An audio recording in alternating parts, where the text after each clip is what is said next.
gon' hear this verse. Now tell me how you feel.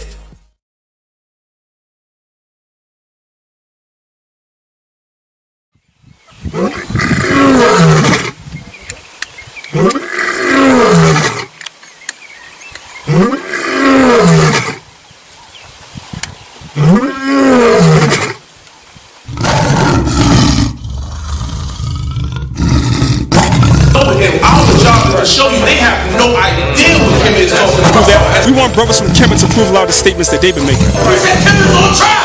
Stand up, it's on trial. That's it. You go to trial. On my Hebrews, where you at? Kum Yasha Allah. On my Hebrews, where you at? Kum Yasha Allah. On my Hebrews, where you at? Kum Yasha Allah. On my Hebrews, where you at? Tonight, Kemet's on trial. What do y'all represent? What's the foundation of the doctrine that you're running with? What's the outline that you follow? Saving our people from all the murder from police and gang banging on each other. Kemet's on trial. What do y'all represent? What's the foundation of the doctrine that you're running with? What's the outline that you follow? Saving our people from all the murder from police and gang banging on each other. We hit the streets, teaching sheep, never fear police. They feel the heat when the brothers speak, cause we keep it real. Always righteously going hard for the word of God. Yeah, Kemet's on trial, we're here to even the odds. False gods believed to be the greatness of this universe, but the same gods ain't saving us from being in the hurt. Yeah, only the living God of Israel shall deliver us. If we repent, then that'll unify us. Who will speak against the evil going on if it's not us? The government planning to take us off the map. What's your solution to the problem? Who will you run to?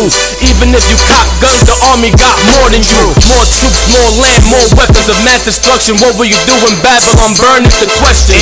China getting ready with pressure, the US dollar falling. Hear the word now, cause the Most High calling. Tonight, Kemet's on trial. What do y'all represent? What's the foundation of the doctrine that you're running with? What's the outline that you follow? Saving our people from all the murder from police and gang banging on each other.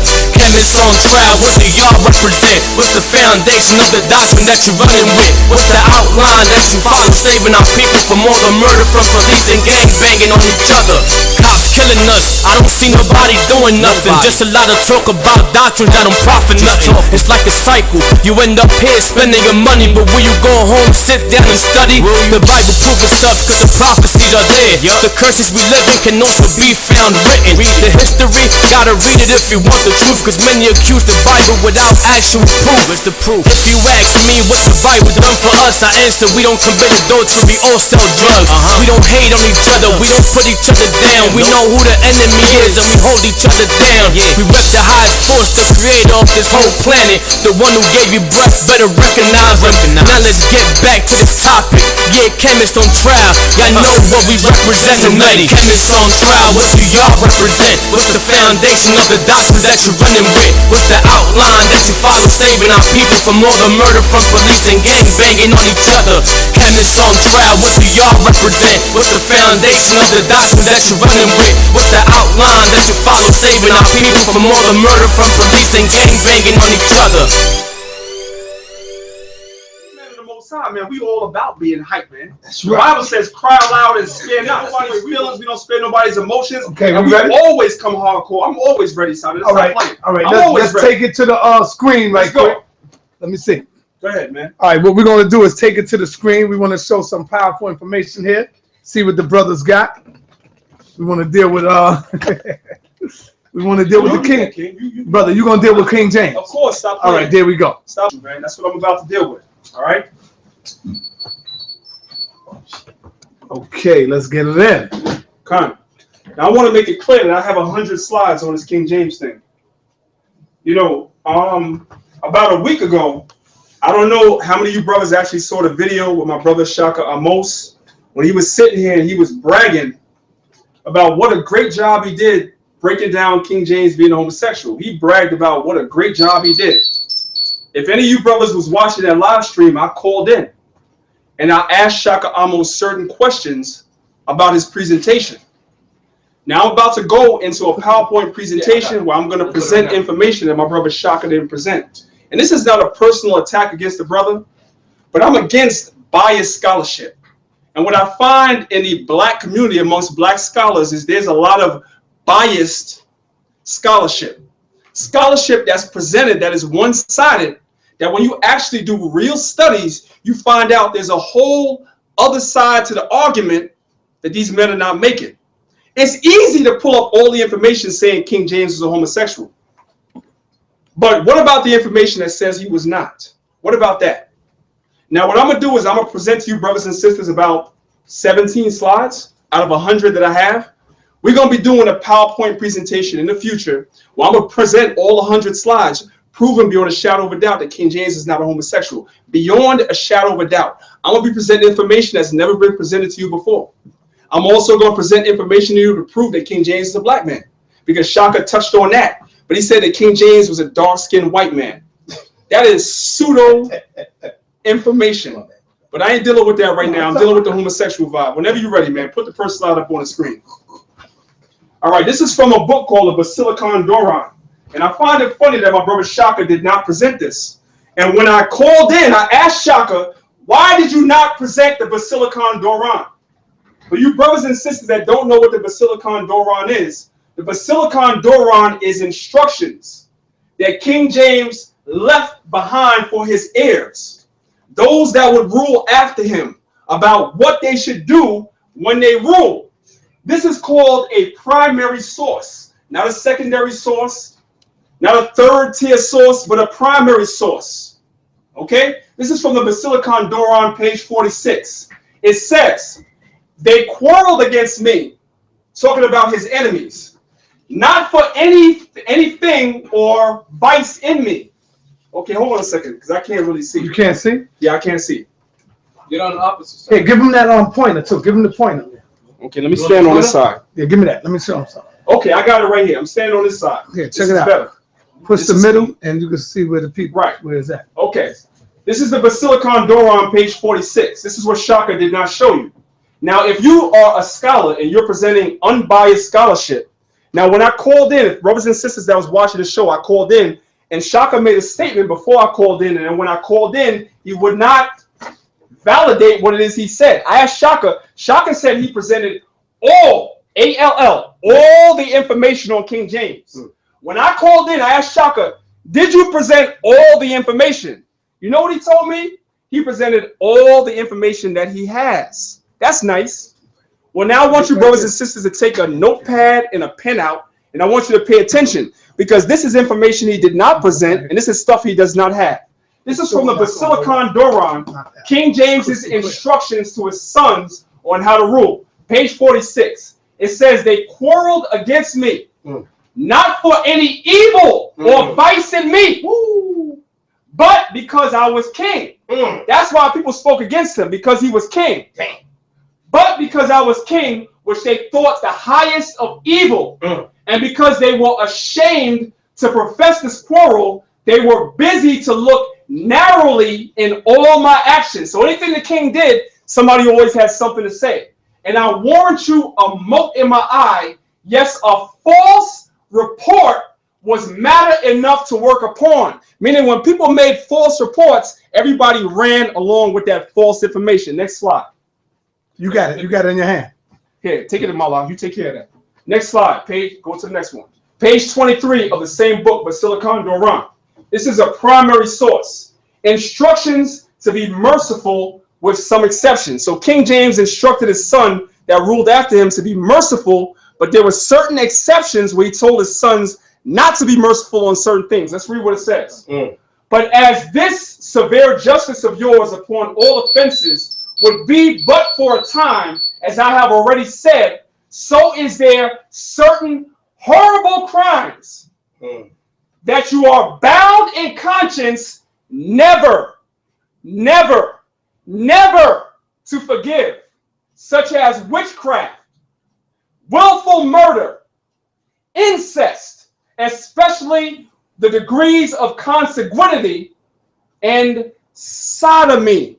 So King James instructed his sons never to forgive somebody that was a sodomite. My question to you brothers and sisters at home, did Shakka present this in his presentation? He said he presented all the information. Go back and watch his video. Did Shakka present this information where King James spoke against being a sodomite? The answer is no. Poisoning and false coin.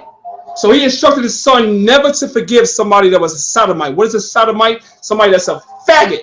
He told his son never to forgive that. Why was this not presented in Shaka's presentation? Next slide. His instructions to his son on the proper attire for a king. Page 84, the Basilicon Doron. And by the way, what you see right there, you can buy at Barnes & Nobles. This is a primary source. This is the writings of the king himself. This is him speaking. Not somebody speaking on his behalf, but the king speaking. Page 84. He told his son, but especially eschew. The word eschew means to avoid.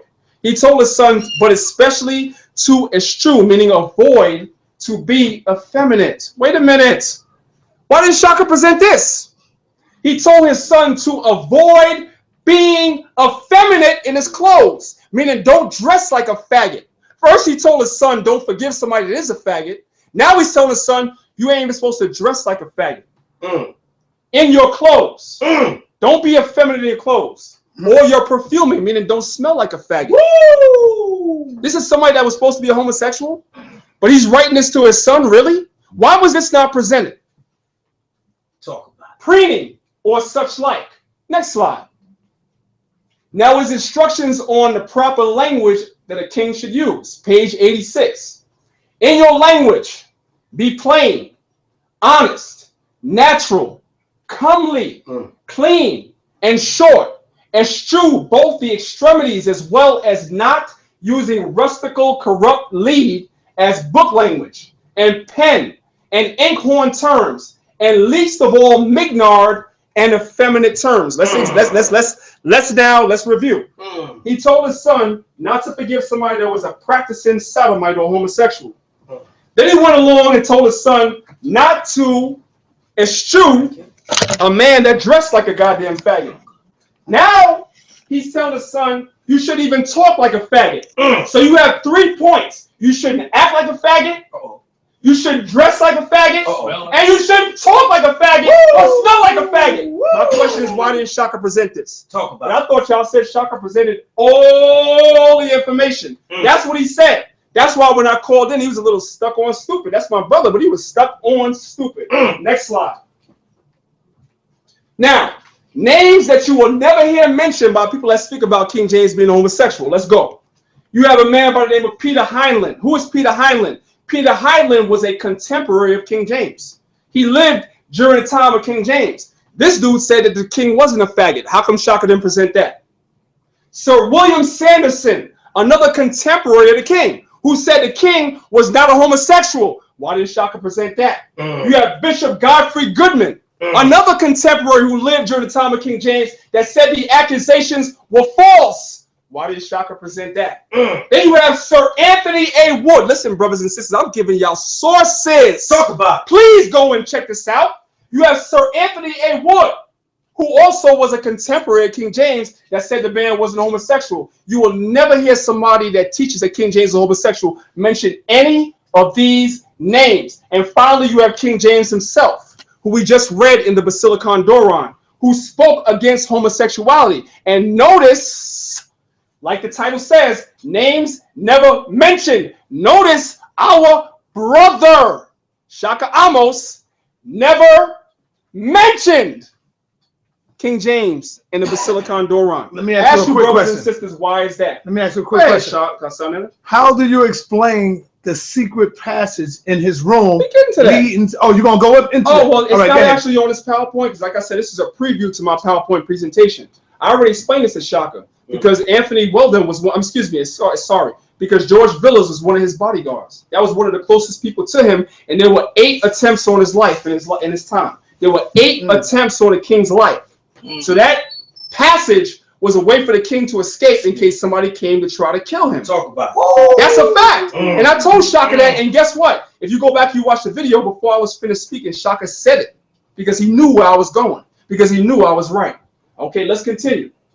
Instead, we are given names such as Anthony Weldon, Francis Osborne, and Sir Edward Peyton. These are the names of people that said King James is a homosexual. You will always see these names in yellow, but you'll never see the names in red.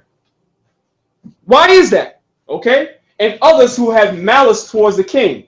This creates an unbalanced and biased view on a subject. In other words, it's called biased scholarship. Next slide.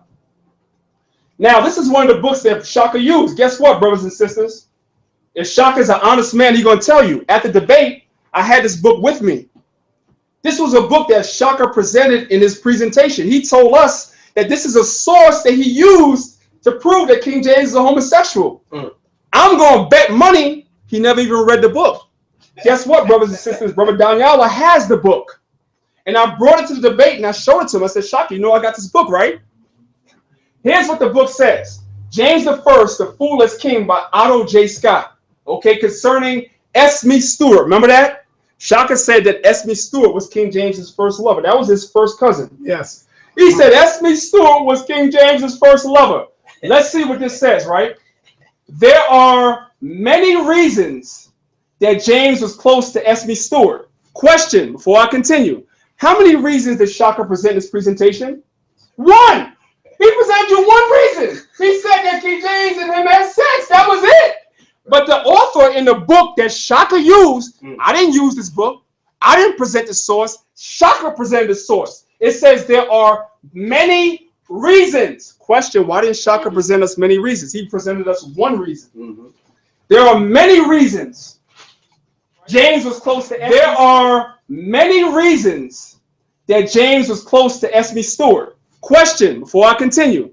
How many reasons did Shakka present in his presentation? One. He presented you one reason. He said that King James and him had sex. That was it. But the author in the book that Shakka used, I didn't use this book. I didn't present the source. Shakka presented the source. It says there are many reasons. Question, why didn't Shakka present us many reasons? He presented us one reason. There are many reasons James was close to Esme Stewart. Let's go through this and let's see how many of these sources that Shakka actually told you, brothers and sisters, about. First reason, his social graces. Second reason that he was close with his cousin, his contact with the French government, which brought gold to James's aid. Did Shakka tell y'all about that? No. Why was he close with Esme Stewart? Because Esme Stewart was close with the French, and the French gave the king gold. Shakka didn't tell y'all about that, right? Talk about it. He just said he was a faggot. Let's keep going. And the fact that Esme was captain of the king's bodyguards. Why was the king having bodyguards? Because there were attempts made on his life over and over again. So the man that's guarding your life, you ain't going to be close to him? Come on, man. Let's be real. He goes on to say, all this is overshadowed by the fact that James disliked girls. In other words, Otto J. Scott, the source that Shakka used, disregards the fact that Esme Stewart was close with the French, disregard the fact of the man's social graces, disregard the fact that the man was a bodyguard to King James. He's going to look over all that and say, oh, well, King James disliked girls. Next slide. Monarchs of Scotland by Stuart J. Ross. This is from a book, right? Regarding James's affection towards Esme Stewart. This is another source that Shakka didn't bring out, but I'm bringing out. Page 113. This sort of behavior, because Shakka spoke about the fact that James had affection towards Esme Stewart, and sometimes he would kiss his cousin on the cheek. That was his cousin, right? Were typical of James all his life, and has led to be, being labeled as homosexuality. Has led to being labeled as homosexual. However, there is no concrete evidence to support the allegation that public petting was followed by intimate relations in private. This is from another book. Why didn't Shakka present this? This is the counterbalance to what he said. You have authors that are letting you know that there's really no historical evidence that shows that James was affectionate towards Esme Stewart. He was homosexual. No references whatsoever. Page 115. James fathered 8 children, which is not bad for someone that was supposed to be a homosexual. So if James was a homosexual, why was he sleeping with his wife so much to the point where he had 8 children? How come that was not presented? Okay. Page 119. Few kings have been more unjustly maligned. The carpings of xenophobic contemporaries about his physical appearance and personal behavior have been accepted as face value. In other words, the information that's been presented by authors like Otto J. Scott has been presented at face value without the balance, the counterbalance that lets you know that this man fathered 8 children. Now, every time that you sleep with your wife, you don't get her pregnant every time you sleep with her. Right. So in order to have 8 children, that means you sleeping with your wife all the goddamn time to have 8 children. So how the hell is this man a homosexual and he's sleeping with his woman so much he's having 8 children? How come Shakka didn't talk about that? This is about balance, man. What was presented to you brothers and sisters at home was biased scholarship. Real scholarship would have presented this and what he presented to give you brothers and sisters at home a chance to decide for yourself. But what the brother Shakka decided to do was present one side of the coin and hope you brothers and sisters fell for it, except there was your brother Danyaahla that stood around and said, oh, this brother's a goddamn liar, man. Next slide. The Royal House, a biography of the Royal Stewards, is another book that our brother did not present. So I'm going to present it for him, okay? Page 134, concerning his wife, James wrote this. Now remember, Otto J. Scott said that James disliked girls. He disliked girls, right? Let's read what it says. And the youngest princess was a gay, good-looking girl. Let's stop right there. The word gay is newspeak, okay? In our day and time, the word gay means homosexual. That's newspeak. If you don't know what newspeak is, learn something. Go look it up. It means that a definition has been expanded. That's right. But in the 1600s, the word gay did not mean homosexual, it actually meant happy. That's right. So it says the word and the youngest princess was a gay or happy, good-looking girl. Barely 16. So when people were telling King James about this woman, she was 16 years old. Now we got to stop here for a second. We got to get on Kemet.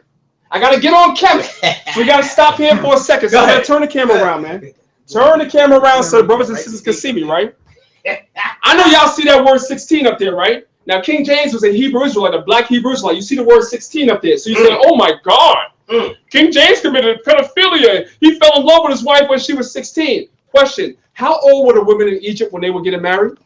Because my research has shown that the women in Egypt were 12 years old when you were marrying them. Y'all talk about GMS, but the women in Egypt were 12 years old. I got sources on that. You guys were marrying women as soon as they started their menstrual period. Because Egyptian women only lived to be, what, about 34, 35 years old? 33. So you guys were marrying girls at 12 years old, but then you talk about GMS. GMS. You Israelites are pedophiles. But you goddamn Egyptians were marrying girls at 12 years old, but y'all ain't talking about that, right? Anyway, let's get back to the PowerPoint. Okay? Now, it says here, and the youngest princess was a happy, good-looking girl, barely 16, and the more James heard of her attractions, the more resolute he became to marry her. This doesn't sound like what Otto J. Scott spoke about, who is Shakka's reference. He said the more he heard about her beauty is the more resolute he became to marry her. He met Anne and fell in love with the reality that did not disappoint his imagination, meaning everything he heard about her beauty, when he saw her, she lived up to that beauty. That don't sound like a faggot to me. Keep reading on. Their affection, moreover, was no brief, transient emotion, but endured as a kindly intimacy, no more than that, until 7 children were born. So you have some scholars that say that he had 7 children. You have some scholars that say he had 8 children. My point is, if you have 7 or 8 children, you know how often you sleeping with your woman? That's right. You know how frequently you sleeping with your woman? And this is a man that you guys are saying was a homosexual. Why was this information not presented by Shakka? Sure. Next slide. James I by Christopher Durston. Okay? Now we're going to get into one of the sources that our brother Shakka brought out, right? Otto J. Scott's book, which is endorsed by the National Catholic Reporter. We got to stop right there. I got to talk about that. Now, we know that King James, in the introduction to the Bible, he spoke about the Roman Catholic Church, how the Pope was against him. The Pope was always against the king. If you don't know history, then I got bad news for you. The Pope was always against the king. So by virtue of the fact that Otto J. Scott's book, which Shakka used as a reference, is endorsed by the Catholic Church, that means that reference that Shakka used is garbage. Because the Roman Catholic Church endorses the book that Shakka used. And guess what? King James was enemies with the Roman Catholic Church his whole life. Let's read the source. Arnold J. Scott's book, which is endorsed by the National Catholic Reporter, and which Shakka references, relies heavily on David H. Wilson's book, James the Sixth and the First. Okay? David H. Wilson's book relies on the testimony of two of King James's biggest enemies, Anthony Weldon and Francis Osborne. I got to stop again. I got to drop it on y'all. Y'all got to pay attention. Stay with Danyaahla. Stay with Brother Danyaahla. See, I know y'all brothers say, you Hebrew Israelites that come out of One West, you don't know no history, and you don't know me. That's right. That's right. You don't know me. That's right. I know history. That's the point. Okay? Let's read that again. Wilson's book, James the Sixth and the First, by David H. Wilson, relies on the testimony of two of King James's biggest enemies, Anthony Weldon and Francis Osborne. I gotta stop. Let's run down the list. You have Anthony Weldon and Francis Osborne, both of whom were kicked out of the king's court by King James. You have an author by the name of David H. Wilson that writes a book, and he bases his findings of King James being a homosexual on two of King James's biggest enemies.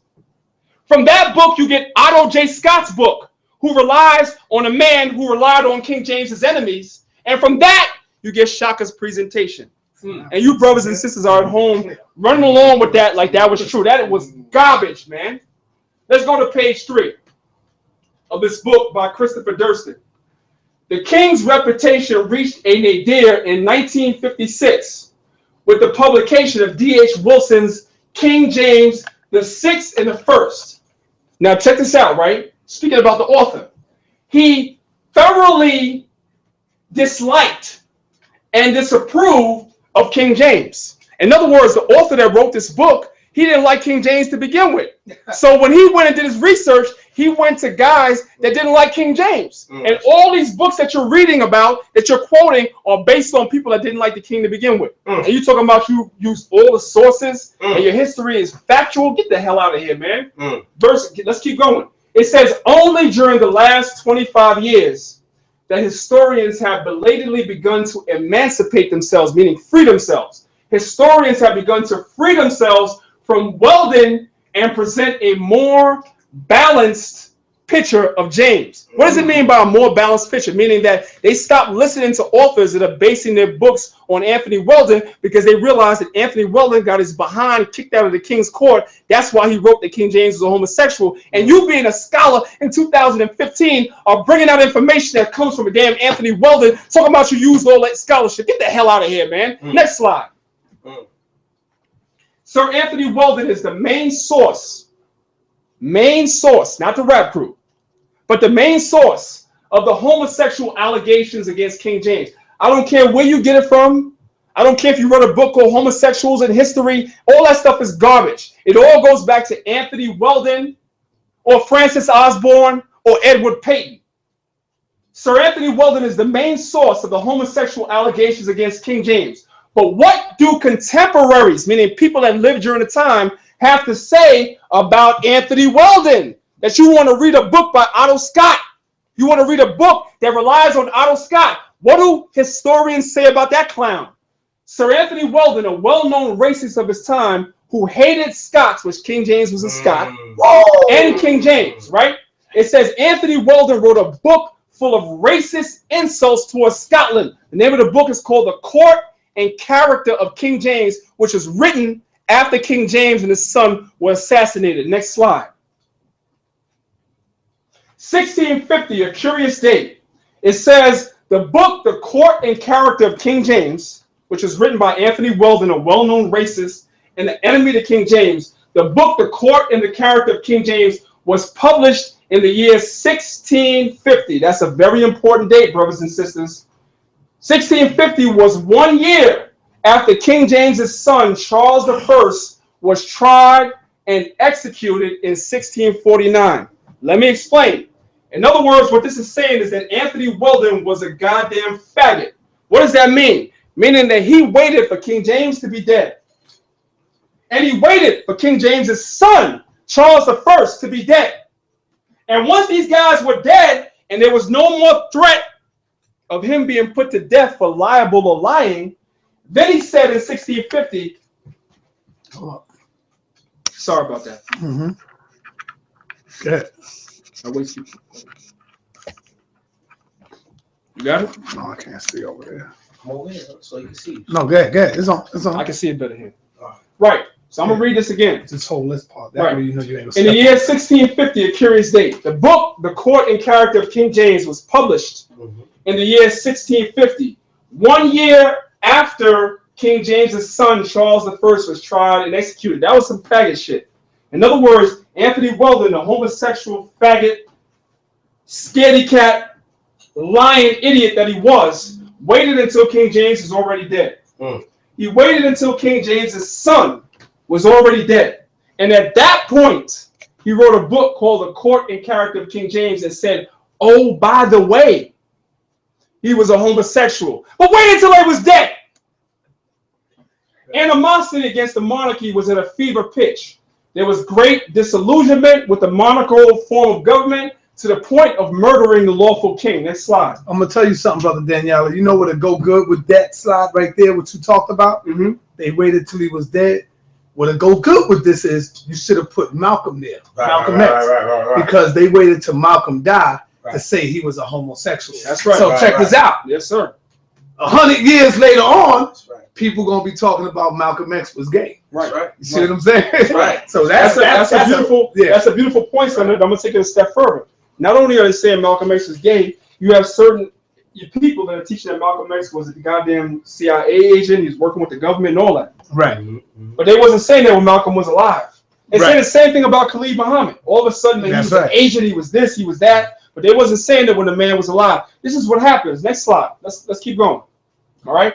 This is a book called James I by his contemporaries by Robert Ashley. You know what contemporaries mean? Meaning that people that were living during the same time as King James. The same time. Let's see if they were saying he was homosexual, right? This is page 20. Entertaining though they may be, the treatises of writers such as Sir Anthony Weldon and Francis Osborne are characterized chiefly by the author's spiteful and indiscriminate animus against the king. They are represented here not because of their value as accurate accounts, which is negligible. In other words, the author of this book is saying the reason why he even mentioned Anthony Weldon was because Anthony Weldon made the accusation, but did not represent it in his book as accurate accounts because everything that Anthony Weldon said was not accurate. In other words, you have a lot of scholars, as I'm showing, that's giving information that's saying the information that was put out about King James is a lie. But again, our brother Shakka made a presentation and he told you, he gave you all the information. So where's all this information I'm putting up? Was that in his presentation? Go back and watch it and answer that question. Was this in Shaka's presentation? Next slide. Brother Tazoriak just texted in and said, you killing that shit on Let's King go. James. Let's go. That's my brother, man. Big up to the Captain Tazoriak, right?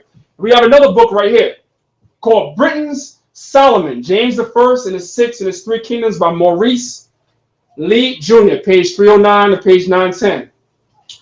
This is what this author said.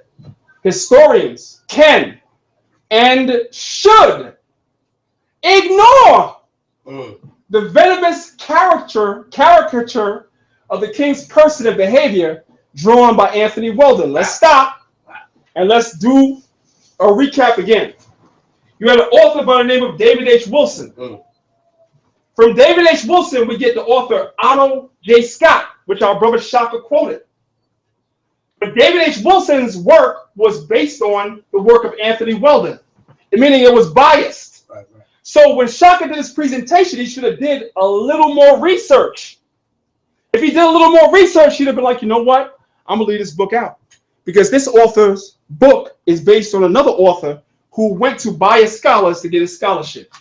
I don't remember seeing this in Shaka's presentation. If I'm wrong, y'all brothers and sisters, please tell me at what point, give me the minute point, give me the timestamp when Shaka brought this information out. Next slide. Okay? This is a book by James I by Christopher Durston, another author. Okay, page 2. It says, this poisonous piece of literary revenge So in other words, what Anthony Weldon wrote was revenge against the king. Why is that? I'm going to give you brothers and sisters some history, right? You had Anthony Weldon that was a member of the king's court. He was also known as the clerk of the green cloth.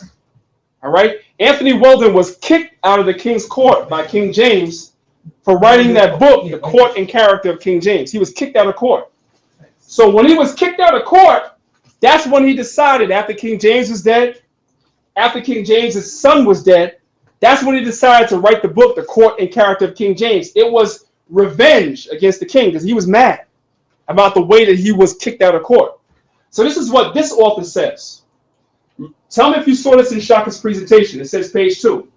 This poisonous piece of literary revenge was to do profound and lasting damage to James's reputation, as it became the prime source. Let me say it again. It became the prime source. Let me say that one more time. It became the prime source from many subsequent historical assessments, meaning that a lot of scholars, when they wrote about King James being homosexual, they based it on this garbage that was written out of revenge by somebody that got their behind kicked out of court, whose authors failed to make sufficient allowances for the obvious bias of the people that wrote those pieces about King James being homosexual.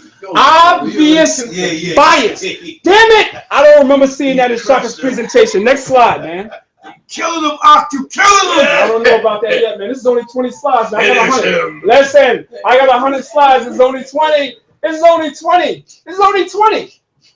More contemporaries and historians that speak. Say that one more time. More contemporaries and historians speak.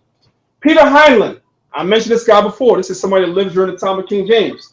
In his book, Examen Historicum, he dismisses Anthony Weldon's work as infamous libel. Anthony Weldon's work was quoted by David H. Wilson, which is quoted by Otto J. Scott, which is quoted by Shakka Ahmose, which means it's garbage. Right. Okay, next one. The Dictionary of National Biography. I'm giving y'all sources. Everybody's like at home like, where's your sources? The sources in red. Read. The Dictionary of National Biography characterizes Weldon's book as a collection of slanderous gossip about the two kings. What two kings? James and his son. And their ministers and their favorites. I'm going to tell you something. This ain't in this presentation, but every king of England and Scotland and Ireland and Germany and everywhere else had their favorites, meaning people that they was close to. It had nothing to do with being homosexual. Stop it. Next slide. They're going to keep going. Sir William Sanderson refutes Weldon in his Aulicus Concanari and his complete histories of the lives and reigns of Mary Queen of Scots and her son James I. Bishop Godfrey Goodman stated, I have never, and again, Bishop Godfrey Goodman is somebody that lived during the time of King James. He was a contemporary. So if you're presenting stuff that people during James's time was whispering that he was a homosexual, I hear you, Shakka, but people during James's time was also saying he was not a homosexual. Where was this in your presentation? Bishop Godfrey Goodman stated, I have never read a more malicious-minded author, nor any who has such poor and mean observations. Get out of here. Next slide, man. We ain't got to talk much. Next slide. Sir Edward Peyton, another of James's enemies, another person upon whom modern-day scholars base their homosexual allegations on. This is Sir Edward Peyton, was recommended for removal from court by George Villiers. We got to stop right there, because George Villiers is somebody that Shakka accused King James of being lovers with. But now we're seeing something very heavy right here. Edward Peyton was recommended for removal from the king's court by George Villiers. In other words, George Villiers said, James, we got to get this guy out of here. So what do you think Edward Peyton did? He was mad about that. So later on, he came with some garbage talking about George Villiers being a homosexual. That's where that allegation comes from. How come Shakka didn't mention this? Let me stop. Let me keep reading. After this disgrace, Peyton was an avid enemy of Villiers and the whole court. In other words, Peyton didn't just like Villiers, but he disliked the whole court, which includes the king. He sided with Parliament in the English Civil War against Charles I, who was James's son. In the year 1652, he wrote The Divine Catastrophe of the Stuarts. This work was denounced at the time when he made the allegations of the king being a homosexual. This work was denounced by Sir Anthony Wood in his book Athenae Occidentalis as a most despicable, libelous book full of lies, mistakes, and nonsense. Whoa. This work was reprinted in the year 1752 by William Bowyer Jr. and Charles Davis, which were taken into custody by the House of Commons on the charge of publishing seditious slander. So when you quote somebody that's quoting Edward Payton, that's seditious slander. But you presented all the facts. I don't remember seeing this, and I watched the whole video. Man, damn it, I watched it 5 times. I watched the damn video 5 times because I had to put timestamps on everything that Shakka said because I said I'm gonna cut him on that. I'm gonna cut him on that. I'm gonna cut him on that, and I'm gonna cut him on that. Right, next slide. Stop, get the hell out of here, man. Is that it? All right, the rest of it, man, the rest, you gotta all your out, man. The rest of the presentation, y'all brothers and sisters, y'all gonna get that, man. We about to do a presentation, man. We're going to George Villiers. I'm gonna go into Robert Carr, because Shakka mentioned all of them. I'm gonna go into all that. But that's just showing you, that's just a preview to show you, brothers and sisters, that the brother didn't present everything, man. That was buying scholarship. Man, that right there, that was a powerful rebuttal. That was a powerful rebuttal. I'm saying it live on the air. Y'all hear me? I know some of y'all gonna say, man, saw that a Don King. Saw that a Don King. But man, listen, that was a powerful rebuttal right there, man. You did an excellent job. And I'm gonna keep asking you this, man. Why the hell they didn't let you speak at the debate, brother? What the hell is wrong? And Polite brought up King James. I know he did. Why they ain't let you speak, bro? Well, hey, I'm gonna say the Most High bless Polite, man. The Most High bless Polite that I didn't get a chance to speak. But I want to big up my brother Hashar, because I'm gonna tell you something. When Hashar was up there speaking, Hashar tried to hand me the microphone. So I wanted to put that out there because I hear brothers and sisters saying that there was some type of conspiracy that they didn't let me speak. That's a lie. I want to put that out there. The brother Hashar passed me the mic, and I turned the mic down. And the reason why I turned the mic down is because it was in the middle of the presentation that him and Nasi were bringing, and their brothers was in the spirit. And I didn't realize that we wasn't going to have a second round at the time because of time constraints. So I figured to myself, like, listen, in the second round, I'm going to go up there and I'm going to spank Polite. And I want to say one last thing. I'm going to sit my ass down because I'm pretty sure, I'm not looking at the comment board, but I'm pretty sure you got my haters. You got my haters out there. You already know. But so people that's hating on Brother Danyaahla, that's saying I'm full of shit, I want you to go and I want you to check my sources. I want you to check my sources. You can hate on me all day, but are my sources wrong? Right. Is the information that I presented, is it wrong? That's right. I know y'all love Shakka. I'm going to tell you something. Shakka is my brother, man. Right. And every time that brother see me, he show me mad love. Right. Mad love. And much love to that brother. I'm not one of the brothers that's going to tear that brother down. That's mad love to that brother. That's what's up. So I'm not hating. You see what I'm saying? But him and me, we laugh and joke, and we go back and forth, man. He didn't present none of the stuff that I said. You can hate me all day, but ask me which one of the sources I put up is wrong. You see what I'm saying? The brother passed me the mic. I had an opportunity to speak. I didn't speak because the brothers were in the spirit. But don't worry, I got some fire for y'all. And one last thing. Y'all didn't see my presentation on King James being black. Because I know niggas get all shook up like Elvis Presley about that thing, man. Brother saying King James is a dark-skinned... No, Shakka said King James is a dark-skinned white man. Brother, I'm going to say this, man. Before I make my presentation, I think you should study a little more. Because that's... If you thought this was nice... You ain't seen nothing yet. And with that, I'm going to fall back. Warriors of Army of Israel, you are only as strong as your weakest link. Therefore, you must stand as one. One love, one nation, one king. Army of Israel.